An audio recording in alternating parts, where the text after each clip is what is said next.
Hi, Andrea. Hello po. Okay, Andrea. Sige, kwentuhan mo na ako, love. Ano bang may paglilingkod ko? At napatawag po sa usapang LDR. Actually po, nagkakilala kami sa Messenger lang po, sa chat. Hmm. Tap- Tapos po, parang naging, ano yun, parang maging, sabihin na natin na naging magka-fling. Ganon. Parang Mm-hmm. super sweet, ganon. And Okay. then one time, birthday po kasi ng friend namin yon. Mm. Tapos parang, nung time na yon, nagulat ako nandun siya. Tapos sabi ko, buti nandito ka. Yun pala, friend din niya. Mutual friend namin, kumbaga. And then, ano po yun, parang naging, sa personal, first time ko lang, parang naging sweet siya, gano'n. Tapos nagka-holding hands pa kami. And Okay. then, pinakilala niya akong jowa niya sa harap ng mga friends ko. Which is, Okay. hindi po talaga ako aware at all. Parang gano'n. Tapos, and then, nag-start nun, parang chinat ko siya, bakit mo ako pinakilalang jowa mo, gano'n. Sabi niya parang, wala lang, gano'n, proud lang kasi ako sa'yo, gano'n. Kasi po, parehas kaming, nagkakilala kami po niyan sa parang pagmo-model-model, gano'n, hanggang sa nagulat na lang ako, nag-chat siya sa akin, gano'n, parang Okay. gano'n. Okay, tapos, dun, second time, nag-meet kami, is yung debut naman siya. Nakipag-debut kami ng mga friends ko, in-invite ko po siya nun. And then nung time na yun, nabigla ako, parang dry na lang siya bigla sa akin. Pero sa chat, sweet kami, nag-I love you, han, ganon. Pero wala pong kami. Tapos nung debut, nagulat ako, parang dry siya sa akin. Tapos, dineer siya ng mga kaibigan ko. Dineer siya na i-kiss ako.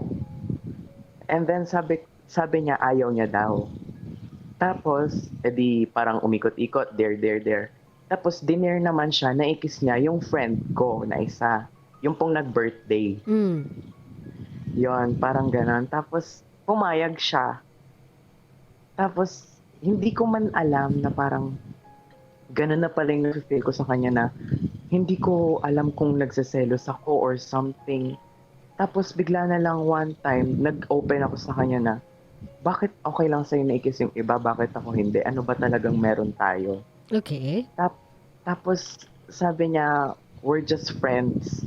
Sabi niyang gano'n. Tapos sabi ko, "Friends?" Sabi ko, "Nag-a-I love you-han." Actually po, parang super sweet talaga na we act na parang mag-jowa kami, Okay. gano'n. Tapos, "Nag-a-I love you-han." Ano lahat ng 'yon? Gano'n ka ba sa lahat ng friend mo? Gano'n ka ba sa aming lahat? Parang gano'n. Until now, gano'n po kami. Kaya lang, 'pag may kasama na kaming ibang tao, parang nagiging normal. Pero sa chat, super sweet. Super open kami sa isa't isa talaga. In person, super parang dry, ganon. Wala na lang nangyayaring, kumbaga friends lang, casual. Okay. But hindi mo hininto yung pagiging sweet mo. Kung alam mo na in person, you guys are acting differently or he at least man lang is acting differently. Pero in chat, sobrang sweet niya and you know that something is going on. Why didn't you, kumbaga, bakit ikaw hindi ka nagsabi na wag na lang muna tayo mag-chat. I'm not really feeling it. Um, hin- Actually po kasi sa tagal na rin po namin magkasama, parang hindi ko po kayang iwan, hindi ko po kayang tiisin na isang araw hindi kami mag-usap, ganon. But there's Parang, nothing kasi. There's nothing between you two eh. I mean, whatever it is na meron kayo hanggang sa virtual tas, world lang, aren't you, sabihin na lang natin, aren't you concerned na bakit hanggang parang, dun lang kayo? oo nga po eh. Tapos sabi, kasi po honestly, nakitulog na din po kasi ako sa kanila. Okay? So parang every time, siguro 2 beses pa lang po or 3, 'pag nakikitulog ako sa kanila, 'pag kaming dalawa lang okey naman. Mm. 'Pag may kasama ng iba, iba na. Oh, yun nga eh. Yun Gano'n. nga, love eh. I mean, he is living one life with two different personalities. With Pero two different aura. Iba sa personal, iba sa chat. So, wouldn't you oo want nga na po. mag-connect yung dalawang yon, maging parallel sila sa isa't isa, maging halintulad sila ng isa't isa? I mean, only you can stop it eh. Kung hindi mo i-allow na sweet siya sa'yo sa chat o hindi mo i-allow na sweet kang mag-react sa chat, maybe he can have this idea or pumasok sa utak niya or ma-realize niya na, shit, I miss Andrea.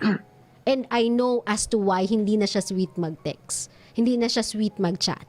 Because hindi ako ganyan in person. Hindi na ako ganyan kalambing sa kanya in person. That's the only way he can realize that eh. Kasi you being sweet and all mushy sa chat sa kanya, him being able to, sabihin na natin, make lusot dun sa mga actions niya through chat with you. Tapos Makes po him kasi think na okay lang lahat. nagkaroon po kasi ng time na tinanong ko siya. Sabi ko, ano ba talaga ako sa buhay mo? Parang ganon. And then yung respond niya, sabi niya, wala lang. Sabi niya ganon. Gusto lang kitang kasama, sabi niya. Pero masaya ako na sana hanggang dito lang muna tayo. Sabi niya ganon. Parang hindi ko po nakikitang normal yon. So parang ang nangyayari ngayon is parang pinapaasa niya lang po ako. Ganon. Okay? Yun nga eh. I mean, love, what more do you want me to tell you? What more do you want me to say? Kung hindi mo pipigilan yung sarili mo na bumigay sa kanya, sat-sat lang, Diyos ko Lord, chinat ka lang, bumibigay ka na. Hindi Gusto ko marirealize niyan na may mali siya. Hindi marirealize niyan what he is missing out in his life. He could have been in a relationship with you and things could have been even better. Kung ano yung nararanasan niya, kung ano yung nadadaman niya with you, everything can be better. Kung in a relationship sana kayo. Kasi po yung binigay niya sa akin na reason na kung ano po talaga ako sa kanya, parang hindi malinaw sa akin yun eh. Parang gusto ko pong malaman kung ano po ba talaga kami, parang gano'n. Wala. Ako magsasabi Ano sa'yo, ba? Andrea, walang kayo. Hindi ko alam kung naririnig mo ba ako o in denial ka lang na naririnig mo ko, pero Andrea, walang kayo. He has no plans of getting in a relationship with you. Ikaw lang yung umaasa na there will be something more than a fling between you two. Truth to be told. Yun. Kasi ilang beses mo nang tinanong sa kanya niya yan in different ways eh. Ano ba tayo? Bakit kanya ka sa personal? Ano ba to? Sa madaming paraan mo na eh. Tinanong sa kanya kung ano ka sa kanya eh. And he keeps on telling you, it's either your friends or yung relasyon nyo ay wala lang. Okay lang siya na andyan ka. Comfortable lang siya, nakikipag-usap siya sa'yo. Nice to have you lang as a company. Nothing more. Yung I love yous ninyo and I miss yous, but those are just words. Nothing more. Kasi may mga bagay na mas magandang pinatutunayan kaysa sinasabi lang. Unfortunately, Andrea, yung kanya sinasabi niya lang sa'yo. Ngayon, kung meron ka pang gustong tanungin sa akin, love, na unfortunately walang bayag yung lalaking yan to answer, what do you want to know? Ano po kasi parang, ngayon po kasi ang status namin, ganun pa din po. Kaso, ngayon parang tinatry ko po kasi na umiwas, ganun. Pero nagre-respond pa rin naman po ako pag may kailangan siya. Nandyan pa rin naman po ako. Pero, hindi na katulad dati na nag-I love you siya, tapos ako I love you too. Hindi na po katulad ng dati na every time na magchat-chat siya sa akin, yung parang ang bilis ng reply, parang atat, ganon. So parang, tama po ba yung ginagawa ko na nag-i-stop na ako na dapat ba itigil ko na talaga? Wala nang stop na kumbaga. Wag na lang. I mean, Andrea, if you want to know your worth sa isang tao, the only way that that person can see it is kapag aalisin mo yung sarili mo sa equation. Sa ganung paraan ka lang niya ma-appreciate. Sa ganung paraan niya lang marirealize kung ano ba talaga yung nararamdaman niya sa'yo. Kasi if you'll always be available for this person, hindi niya makikita yung halaga mo eh. Hindi niya makikita kung ano kayo. Hindi niya makikita kung anong gusto niyang maging kayo. Kasi kung nakukuha ka naman niya without relationship, kung nakukuha ka naman niya without commitment, kung nakukuha naman niya lahat ng gusto niya from you, nang hindi kailangan maging in a relationship with you, why would he effort to be in such? 'Di ba? Bakit siya mag-exert ng kahit anong effort para makapasok sa isang relasyon kasama mo kung kaya niya namang kunin lahat ng 'yon nang wala pa kayo? Gigets mo ko, love? Opo. Mm. So kung ano man yung ginagawa mo ngayon, siguro slowly but surely, at yan yung paraang alam mo na hindi ka masasaktan, slowly but surely, pero eventually, you have to stop.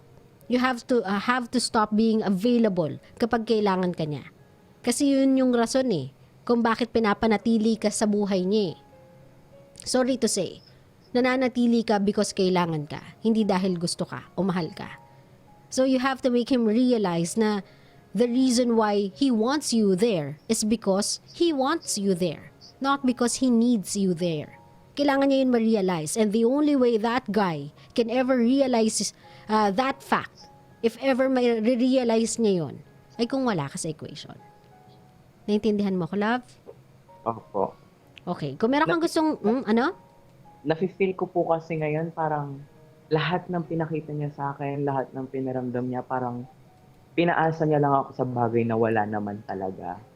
Parang ganun po kasi yung nagkakaroon ako ng realization. And then yung ibang kong friend na nakakakilala sa kanya, sinasabi po nila na parang malandi siya, gano'n. Na parang gano'n Okay. na nga po. So yung if we sinasabi. wanna say goodbye to this guy, anong gusto mong sabihin sa kanya?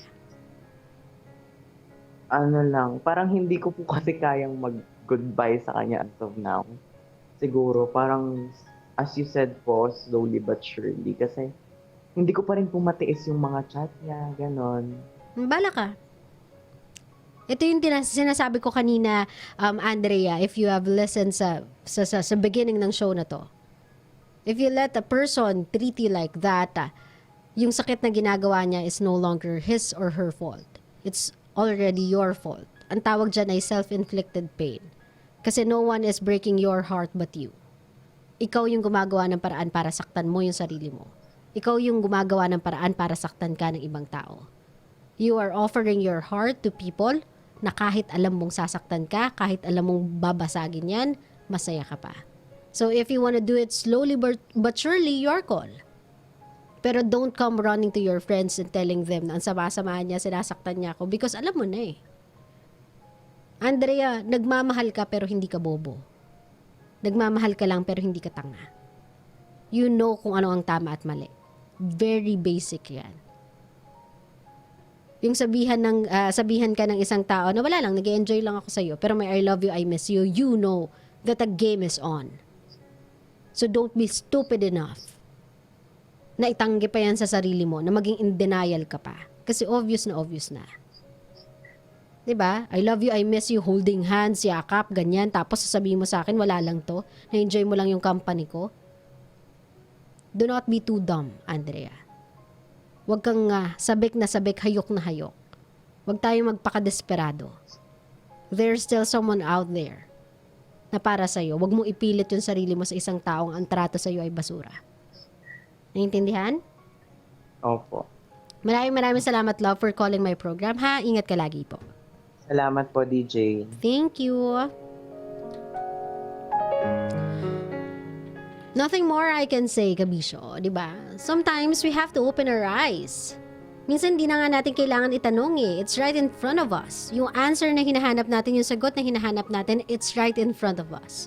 We no longer have to ask anyone sa paligid natin about it. Kasi kitang-kita mo na When a person is faking it, when a person's playing with you, it's pretty much obvious. So wag mo nang hintayin na sabihin pa yun sa'yo ng ibang tao. Pwede mo na yun sabihin sa sarili mo na, hey, nagmamahal ka pero di ka tanga. There's a big difference dun sa dalawa.